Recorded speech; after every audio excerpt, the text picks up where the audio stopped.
પરીક્ષિત રાજા વિશ્વ નિર્માણ સંબંધિત પ્રશ્ન પૂછે છે. સર્ગ લીલા, ભાગવતમાં સર્ગ લીલા, કે આ વિશ્વનું નિર્માણ કેવી રીતે થયું. અને તમે જોજો, કોઈ પણ માણસ જરાક સમજણો થાય ને એટલે એના મનમાં આ પ્રશ્ન થાય કે આ બધું કેવી રીતે બન્યું. 5 વર્ષનો આટલું ઢીંગલું જેવું બાળક હોય ને, એ બાળક એ જરાક સમજણું થાય, 3-4 વર્ષનું 5 વર્ષનું, જરાક એનામાં સમજણ આવે એટલે મમ્મીને પૂછે, મમ્મા મમ્મા હું કેવી રીતે આવ્યો. બરાબર ને, હે ને દીક્ષુ? એના મનમાં પ્રશ્ન થાય, હું કેવી રીતે આવ્યો. હવે મા બાપ એને સમજાવે કેમ? એટલે પછી એમ કે બેટા બેટા અમે તને ડોક્ટર અંકલને ત્યાંથી હોસ્પિટલેથી લઈ આવ્યા. ભગવાને આમ તને આપ્યું છે અમને. પણ એ પ્રશ્ન એના મનમાં છે, જિજ્ઞાસા થઈ કે હું કેવી રીતે આવ્યો. જરાક એમથી સમજણ આવે ત્યાં એના મનમાં પ્રશ્ન ઉદ્ભવે કે હું કેવી રીતે આવ્યો. ધીમે ધીમે ધીમે જ્યારે એની સમજણની કક્ષા ઇવોલ્વ થતી જાય, એની સમજણનું જ્ઞાનની કક્ષા ઊંચી થતી જાય, એમ એના મનમાં પ્રશ્નનું સ્તર પણ ઊંચું થતું જાય કે માત્ર હું નહીં, આ તમામ સૃષ્ટિ કેવી રીતે બની, આ સૃષ્ટિનું અસ્તિત્વ કેવી રીતે થયું. હું નહીં, આ આખી સૃષ્ટિ કેવી રીતે બની. વિજ્ઞાનની અનેકો શાખાઓમાં, તત્વજ્ઞાનની અનેકો શાખાઓમાં, ફિલોસોફીની અનેકો શાખાઓમાં, આધ્યાત્મની અનેકો શાખાઓમાં આ પ્રશ્ન વારંવાર પૂછાતો આવ્યો છે. અને આ પ્રશ્ન જીવનની તમામ શાખાઓને નડે છે. વૈજ્ઞાનિકોને આ પ્રશ્ન નડે, સૃષ્ટિ કેવી રીતે બની. આધ્યાત્મિક જ્ઞાની લોકોને પણ નડે છે, આ પૃથ્વી કેવી રીતે બની, સૃષ્ટિ કેવી રીતે મળી. હજી સુધી કોઈ એના નિરાકરણ ઉપર આવ્યું નથી. પણ આ પ્રશ્ન, આ જિજ્ઞાસા બધાને થાય છે. ભાગવતમાં પણ આ પ્રશ્ન પૂછાયો છે કે આ સૃષ્ટિનું નિર્માણ કેવી રીતે થયું. અને ત્યારે સ્વયં નારાયણ પોતાના મુખે બ્રહ્માજીની આ જિજ્ઞાસાને સંતોષે છે. જ્ઞાનમ પરમ ગુહ્યમ યદ વિજ્ઞાન સમન્વિતમ સ રહસ્ય તદમ ગંચ ગૃહાણ ગદિતમ મયા. હે બ્રહ્મા, આ સૃષ્ટિની સર્જન કેવી રીતે થયું, આ સૃષ્ટિની રચના કેવી રીતે થઈ, આનું જ્ઞાન કેવું, સાધારણ જ્ઞાન નહીં. યદ વિજ્ઞાન, જ્ઞાનમ પરમ ગુહ્યમ યદ વિજ્ઞાન સમન્વિતમ. આ જ્ઞાન કેવું છે? વિજ્ઞાન સાથે જોડાયેલું જ્ઞાન છે. હે બ્રહ્મા, આ વિજ્ઞાન સાથે જોડાયેલું જ્ઞાન હું તમને આપું છું. સ રહસ્ય તદમ ગંચ, એના રહસ્યો, ગોપનીય રહસ્યો, એના સિક્રેટ ફોર્મ્યુલા સાથે હું તમને આ રહસ્યો આપું છું. એનું ગ્રહણ કરો.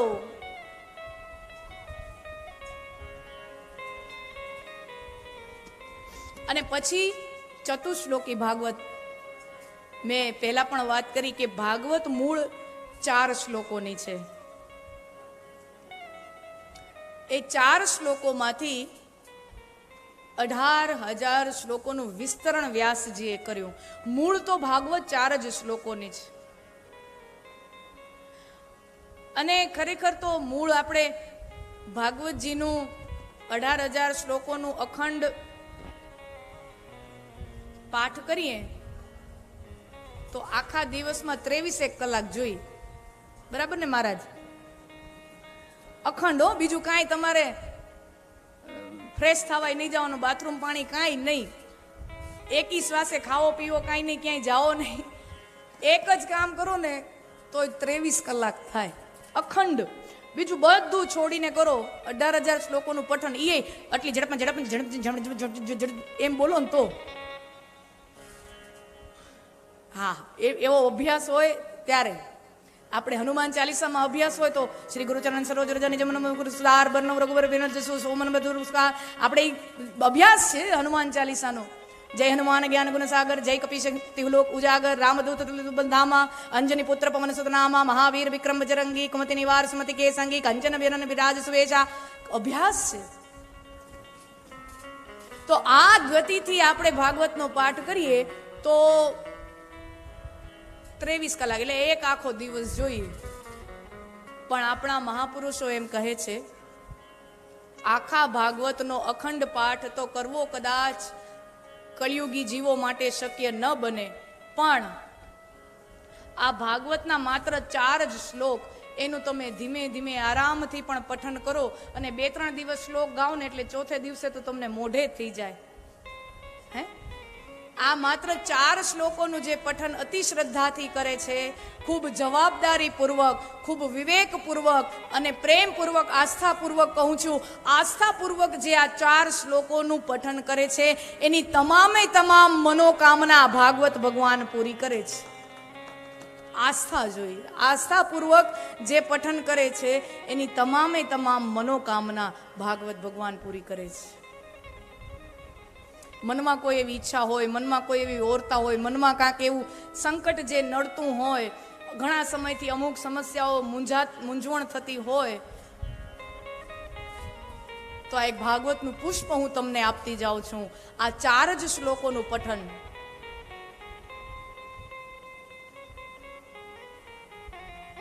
ભગવાન કહે છે, હવે આ સૌથી પહેલા આ 4 શ્લોક નારાયણે બ્રહ્માજીને કીધા.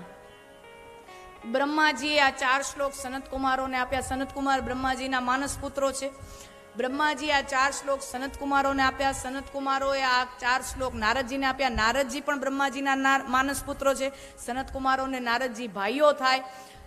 તો નારાયણે બ્રહ્માજીને આપ્યા. બ્રહ્માજીએ સનત કુમારોએ નારદને વ્યાસજીને, અને વ્યાસજીએ 4 શ્લોકમાંથી 18,000 શ્લોકો કર્યા.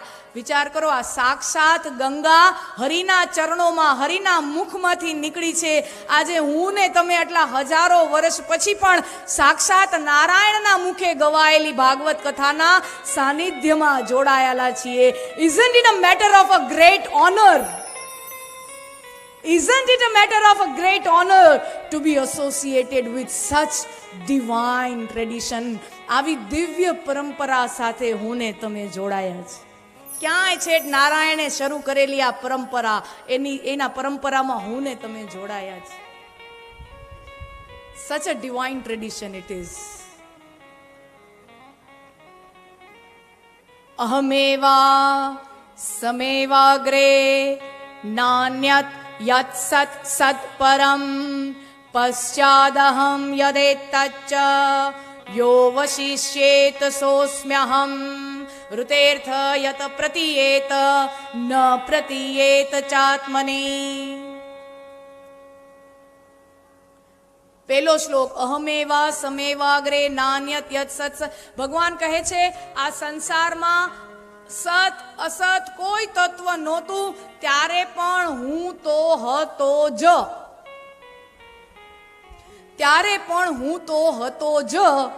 અહમેવા સમેવાગ્રે નાન્યત યત સત સદ પરમ પશ્ચાદહમ.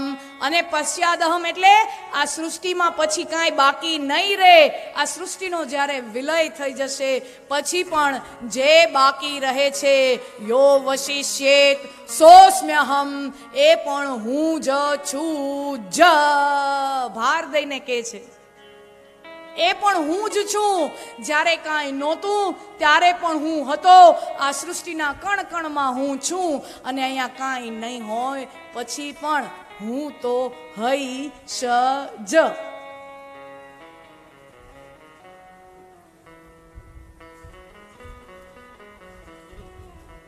હવે આપણને આ પ્રશ્ન થાય ને, આખી આ સૃષ્ટિ બની કેવી રીતે? આપણે ત્યાં કણાદ નામના ઋષિ થઈ ગયા. કણાદ ઋષિ, એને વૈશેષિક દર્શન આપ્યું છે. ઋષિ હતા અને કહેતા હતા કે આ દુનિયા છે ને કણની બનેલી છે, મોલેક્યુલ્સ. વિજ્ઞાનમાં પ્રાથમિક વિજ્ઞાન ભણીએ તો કહે ને અણુ, પરમાણુ, મોલેક્યુલ્સ. આ વિજ્ઞાન બધી અણુની બનેલી છે. 3 અણુ હોય, ન્યુટ્રોન, પ્રોટોન, ઇલેક્ટ્રોન. આપણે એમાં નથી પડવું, પણ ટૂંકમાં હવે તો વિજ્ઞાન પણ એ તથ્ય ઉપર થોડાક 3-4-10 દાયકાઓથી, 5-6 દાયકાઓથી આવ્યું છે. જ્યારે વિઘટન થયું, અણુનો પહેલી વખત વિઘટન પાડીને જોયું કે ભાઈ આમાં આટલું આટલું છે. એ જે વિજ્ઞાન ઇલેક્ટ્રોન, પ્રોટોન, ન્યુટ્રોન જેને કહે છે, એને આપણું આધ્યાત્મ બ્રહ્મા, વિષ્ણુ અને મહેશ કહે છે. ઇલેક્ટ્રોન, પ્રોટોન, ન્યુટ્રોનમાં એક ન્યુટ્રલ રહે, એક પોઝિટિવ એનર્જી છે, એક નેગેટિવ એનર્જી છે. વિજ્ઞાનમાં બહુ નથી પડવું, પણ છતાંય હું એમ કહેવા માંગુ છું, આપણી કથાઓમાં કેટલું વિજ્ઞાન ભણેલું છે. આપણી કથાઓ વિજ્ઞાનથી ભરેલી છે. સરહસ્ય તદમ ગંચ યદ વિજ્ઞાન સમન્વિતમાં વિજ્ઞાન સાથે ભરેલું આ જ્ઞાન છે. તો કણાદ નામના ઋષિ કહેતા કે આ દુનિયામાં ઈશ્વર જેવું કંઈ છે જ નહીં. અને આપણે ત્યાં જે સાંખ્ય દર્શન છે એ બે પ્રકારનું છે. એક નિરીશ્વર સાંખ્ય દર્શન છે, જે એમ માને છે કે ઈશ્વર છે જ નહીં, પુરુષ અને પ્રકૃતિથી આ દુનિયા બની છે. અને બાકીની શેશ્વર કે ઈશ્વર છે એવું પણ એક સાંખ્ય દર્શન મળે છે. કપિલ મુનિ દ્વારા સાંખ્ય દર્શન, ષડ દર્શન આપણે ત્યાં છે. તો કણાદ નામના જો ઋષિ હતા, અને ભારતના ઋષિ એમ કહેતા હતા કે પરમાત્મા છે જ નહીં. આ સૃષ્ટિ છે ને એ અણુઓની બનેલી છે. આજના વૈજ્ઞાનિકોને આપણે પૂછીએ કે આ નમક છે, નમક શેનાથી બન્યું? તો એક અણુ સોડિયમનું લ્યો, એક અણુ ક્લોરાઇડનું લ્યો, સોડિયમ ક્લોરાઇડને મળાવો તો નમક બની ગયું. આમાં પરમાત્માની શું જરૂર છે? પરમાત્માની શું જરૂર છે? બે અણુઓને ભેગા કર્યા, નમક બની ગયું. આપણે ન કઈ જળ ભગવાને બનાવ્યું, નમક ભગવાને બનાવ્યું, અન્ન ભગવાને બનાવ્યું. બે અણુ હાઇડ્રોજન ના લ્યો, એક અણુ ઓક્સિજન નું લ્યો, જળ બની ગયું.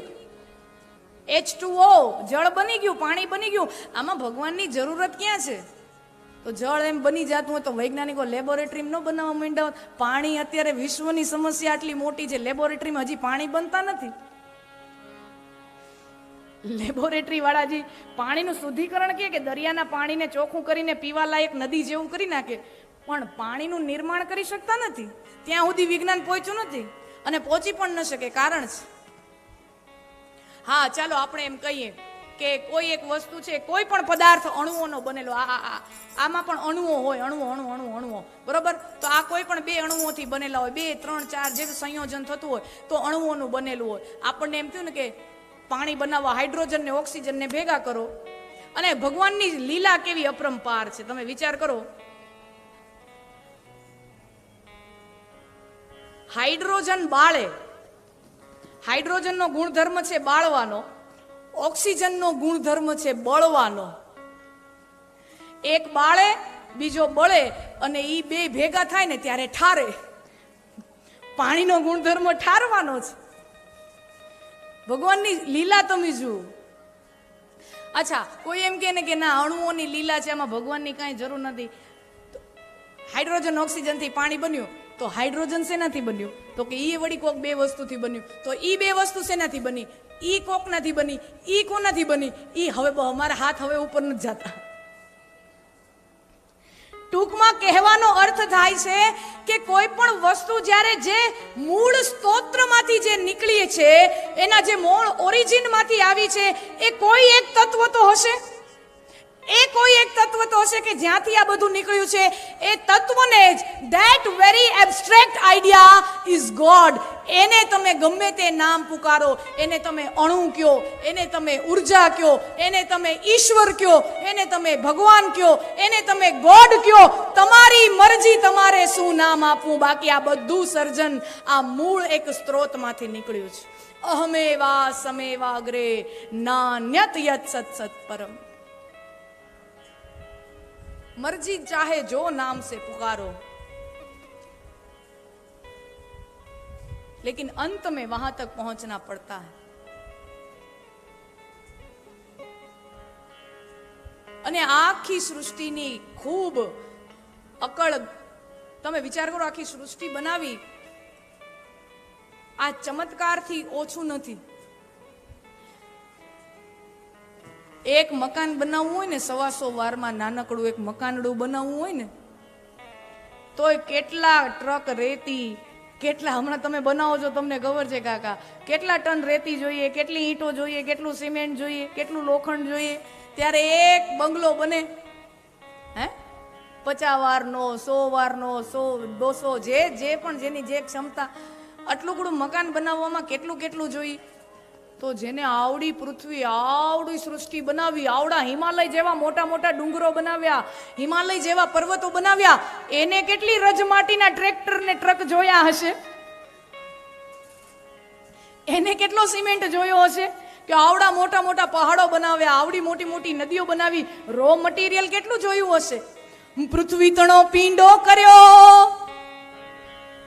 પૃથ્વી તણો પીંડો કર્યો, ઈ રજ લાવતો ક્યાંથી હશે? આ દુનિયા તણા ઘડનારના કહો ઘર કોને ઘડ્યા હશે? આ પૃથ્વી તણો પીંડો કર્યો, આ પૃથ્વીનો પીંડો ગોળો બનાવ્યો તો ઈ રજમાટી લાવ્યો ક્યાંથી હશે? આપણને આટલા ટ્રક જોઈએ તો ઈ આવડા રજમાટી લાવ્યો ક્યાંથી હશે? અને આ દુનિયા તણા ઘડનારના કહો ઘર કોને ઘડ્યા હશે? ઈ ભગવાનના ઘર કોને બનાવ્યા છે?